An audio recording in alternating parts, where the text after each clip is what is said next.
Welcome back to the Aviation Flyer channel and to this aviation analysis. Today, we discuss the 737 MAX situation, which has been further worsened recently as orders for the MAX get cancelled. In just February and March, there were 209 cancellations for the MAX, a shockingly high amount. This number consists of 59 order cancellations in February and another 150 in March. It has now been over a year since the grounding of the 737 MAXs, and even up till now, the MAX is still facing several issues. Back in February, Air Lease Corporation cancelled 27 of the 141 orders that they had for the MAXs. Air Canada also cancelled part of their order, leaving them with only 26 outstanding MAXs to be delivered. Oman Air slashed their order for the 737 MAX by 50% and now only wants 10 of the aircraft. Japan Investment Advisor also fully cancelled their order for 10 737 MAXs. Elsewhere, a private VIP business jet customer also cancelled their order for a single 737 MAX.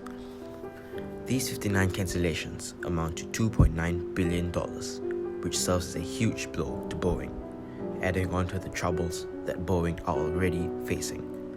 More recently, in March, Boeing faced order cancellations for the MAX from several customers, one of which was Avalon, an Irish aircraft leasing company, who cancelled 75 of the 737 MAXs they had on order. Brazilian airline Gol also cancelled orders for 34 MAXs, and the customers for the other 41 order cancellations were not revealed by Boeing.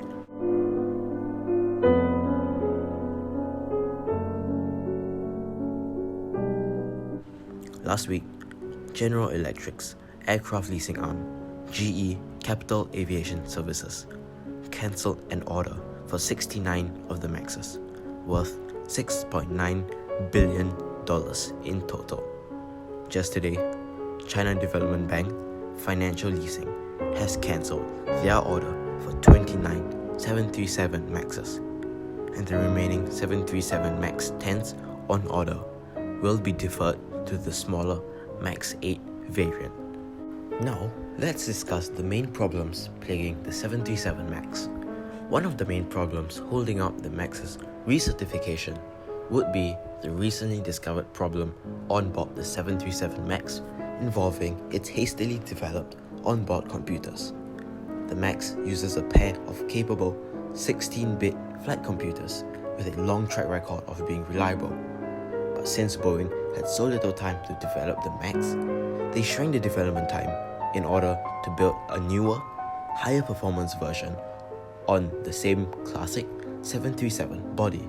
So, how exactly did Boeing develop such problematic onboard computers? Well, they decided to skip upgrades to some of the latest equipment available at the time, and so they resorted to using older and less reliable technology. To make up for this lack of technology, Boeing pushed for a programmed, coded solution. Code can be deceptively quick because, with proper coding, even the worst software can be made to compile and run in a way that looks fine. To provide a simple analogy, it's similar to test driving a car in all the perfect conditions, so the driver never has to test out the emergency brakes, airbags, and safety precautions. So this is what Boeing did. They believed that the MAX was so reliable that they did not install enough working safety precautions, under the excuse they would never need those.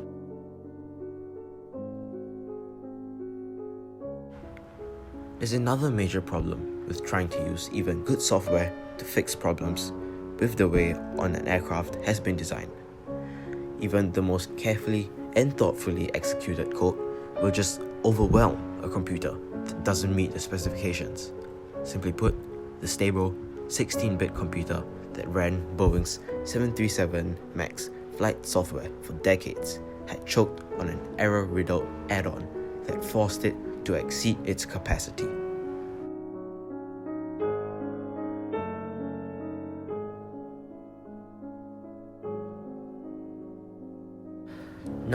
The second major issue, the MCAS system. It was the largest and the first issue to be discovered on the 737 MAX. The Maneuvering Characteristics Augmented System, or MCAS for short, was embedded into the MAX's flight control system. The MCAS system, simply put, is a safeguard against accidental stalls. When the 737 MAX is on manual flight with flaps up and at an aggressive angle of attack, the MCAS system will predict that the plane is about to stall and will then kick in and pitch the nose back down.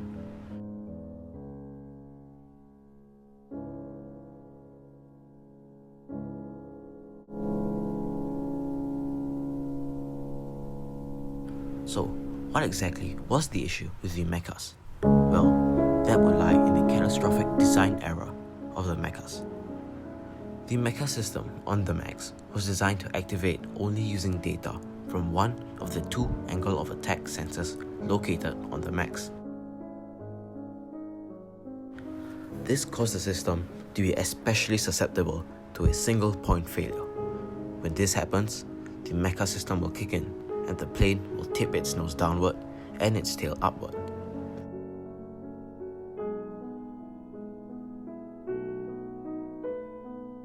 The pilot will then have to pull back on the control column to lift the nose back up again. But every time a pilot straightens the plane out, the MCAS will reset. This means that the system will be triggered again, nudging the nose down and forcing the pilot to once again pull on the yoke to set the plane back on track. This issue with the MCAS was what caused the Lion Air crash in 2018. Preliminary findings from the black box of the Lion Air flight show that the pilot and the MCAS repeated this tug-of-war cycle 21 times in the minutes before the crash.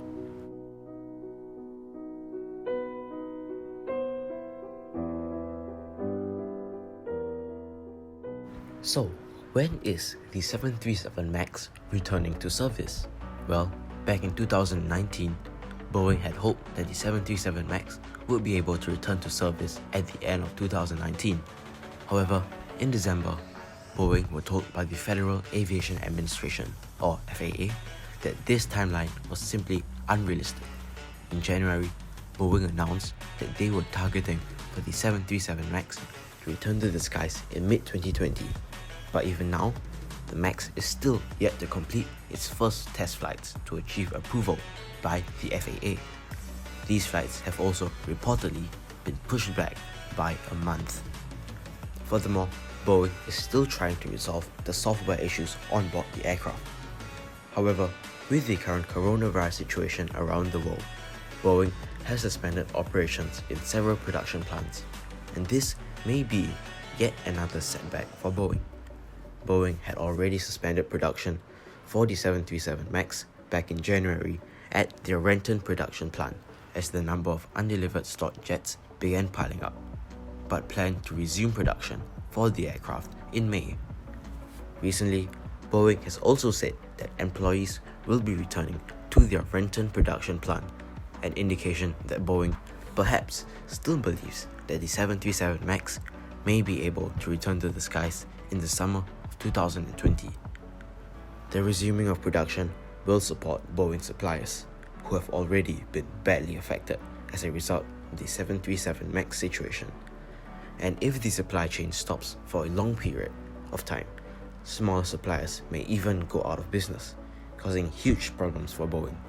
Despite recent cancellations, Boeing still has a backlog of over 5,000 737 MAXes yet to be delivered, and Boeing would therefore also want production to resume as quickly as possible. However, it's not all spoils for Boeing, as ANA has placed 12 firm orders for the 787 Dreamliner. FedEx has placed an order for one 767 freighter, and the governments of US, South Korea, and New Zealand have ordered a total of 18 737 P-8 military aircraft. Do you think Boeing will be able to bring the MAX back to service by mid-2020? Comment below what you think, and do leave any feedback you have about the video. And if you did enjoy the video, do consider subscribing for more aviation related videos.